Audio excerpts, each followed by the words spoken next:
Hi everyone, Miss Butt here once again with the riddles of the room. So, what's happened so far? They have found a carving in a cave. So, let's find out what happens next. Alva, her uncle said, calling her forward. There was a line of runes here, and they formed a full sentence. He read the phrase aloud. They say, "Well done, brother, wife, daughter. Here is my gift to you. Do with it what you will." They had reached the final location and they had found where Bjorn had been needing them.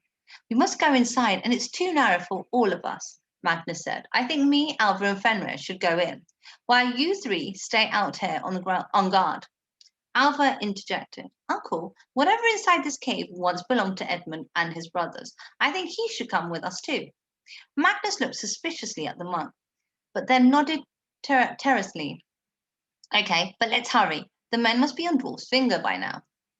Fenrir went first, with Alva behind him, then Magnus wielding a torch, and Edmund at the back. Brianna had Wiglaf stayed outside the cave. Alva's mother was still wielding the huge sword she had claimed from Ingeld. The passage was narrow, but then widened out into a larger chamber. Alva paused for a moment, her childhood memory again replaying vividly in her mind. "Now I remember," she said. "Father thought this was a good cave because any approaching wolves would have to come down the passage, and we could simply place a fire at its mouth. He was so clever." She wiped a tear from her cheek as Magnus placed a reassuring hand on her shoulder. "He's not here right now," he said. "But your mother and I, we are family, and by working together as a family, we have got this far. Take strength in that."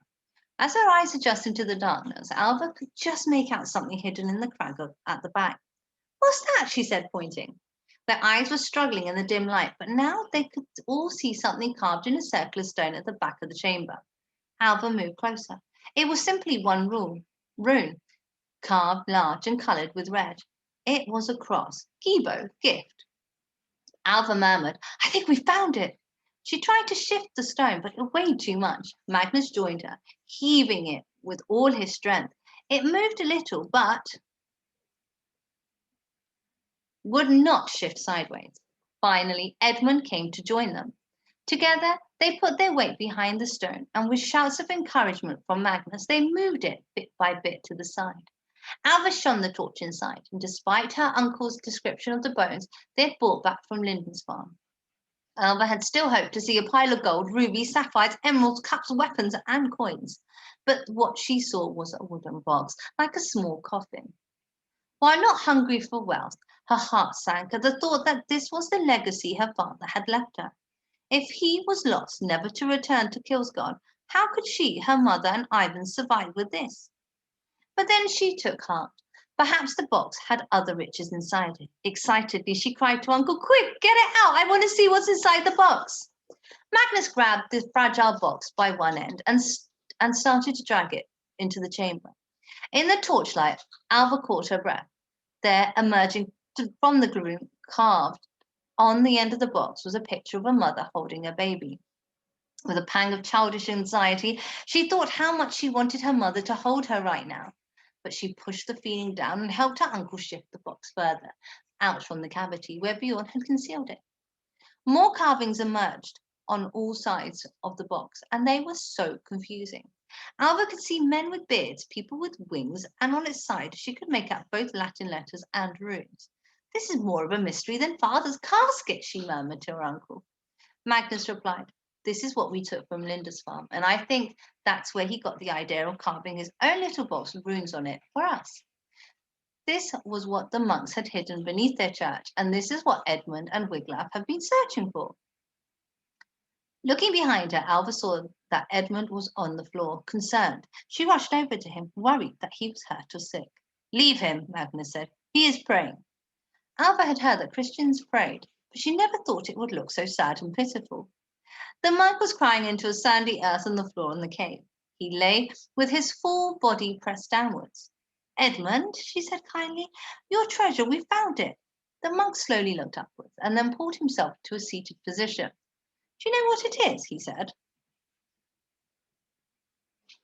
Magnus translating as he spoke. This box contains the bones of our most holy saintly king, Oswald. He was a hero to us, and his bones were the most sacred treasure our monastery possessed. Can I look inside? Alva asked. Edmund shuddered, but nodded. Inside you will find more treasures, he said, looking away. Alva worked at the nail that held the lid in place, finally dislodging it sideways. There was something she had not seen before in her 12 winters on Earth. The remains of a human. There was a skull, and alongside it an assortment of other bones. The sight of them sent a chill down Alva's spine. When did he die? Alva asked the monk. He left us over 100 years ago, Edmund replied. Arranged around the saint's bones, she could see all manners of objects. There was a little book covered in leather, a gold cross, but there was also a larger book which glittered gold in the torchlight. Edmund edged forward, averting his eyes from the bones of the saint, and drew it out. This, he said, is our most precious book. It is a gospel book full of the words of our God. To us, this is the most magical, precious, sacred of objects. Alva looked at it. It was about 5 palms in height and was larger than any other book her uncle had showed her. But it had something more magnificent about it. The entire outside was covered with gold and gemstones. Alva had the taste of for gold and jewels that her fellow Vikings shared, and she could not take her eyes off the huge rubies, pearls, and gold leaf that covered the book. This was treasure. Magnus spoke. Edmund, you must help me take this outside to the clearing. Together the men reversed down the narrow passageway, Fenrir and Alva leading the way. Eventually, they emerged in the light. It was now bright, and the winter sun stood proudly above the horizon, warming the frozen mountainside. Brianna Wiglaf rushed over to see what treasures had emerged from the cave. The Earl fell to his knees. The 2 brothers were now embracing, laughing, and clapping each other on the back. Once they had composed themselves, Edmund walked over to Magnus. In English, he said, you are a wise man to have found this. Now I want to share something with you. He had a rope tied around his middle, and he began to pick at some stitching around the side. Sewn into the rope was a fragment of parchment. This was inside the casket when we took it that night in Reims. I think it was meant for you. Magnus unfurled it and read. His face softened, and he turned to his family. Alva, Brianna, this is from Bjorn. This is what he writes. My dearest family, I love you so much. Wherever I am in the world right now, I want you to know that you travel in my heart. I have adventures waiting for me, and I am not sure when I will return to you. But now you are the guardians of the treasure I took from England. The bones of a saint have rested heavy on me since I took them from Linda's farm, and I am relieved I can now share this burden with you. I want the 3 of you to decide what happens to them. They could make you rich, but what I hope is that the journey to find them makes you even richer. I hope it shows you how together you are strong. All 3 of you need to work together. Magnus's logic, Brianna's loving heart, and Alva's wild spirit combined will solve the riddles. I leave you. You must listen to each other, understand each other, and help each other when I am not with you. I love you and always will be. It was the Vikings' turn to shed tears. Magnus thanked Edmund for sharing this with him and relayed the contents of the note to him. So Father wanted us to decide, Alva said. Well, I, for one, do not know what we could do with this. No doubt we could trade such valuable things to others and make a fortune. Magnus interjected. Relics are some of the most precious and expensive things Christians can buy. I have seen some trade all the wealth of their domain for a few fragments of bone. If we sold these, we could be very rich. But Alva looked at the 2 men, who had now bowed their heads to the box and were quietly chanting Latin words. It means little to us, she said, but it means so much to them. If someone were to come to Kilsgard and take away those items that hold us together, our statue of Odin, the Jarl's sword, I would hate them for it, and I would want them back. That is how these men feel. I would like to return the box to them. Brianna took 3 strides over to her daughter and flung her arms around her. Alva, she said, you have a deep and compassionate soul. I was raised Christian, and I know what these bones mean to these men. I agree with you. I think they should be allowed to set sail safely from Kilsgard with their treasures. Magnus was reluctant. Bjorn and I took these together as brothers in the throes of a Viking raid. They're rightfully ours. We have very little wealth as a family, and this could help us become very rich. Also, the townsfolk would have us give them to Jarl Eric, but looking at the women, he bowed his head. I concede, whatever you decide. Alva walked slowly over to the praying monk. His eyes were still wet with tears as she touched his shoulder, dragging him back for the moment. This is a gift, she said, pointing at the box, for you. Edmund needed no translation. He sprung to his feet in pure joy. Magnus came over and explained to him in English what the three of them had decided.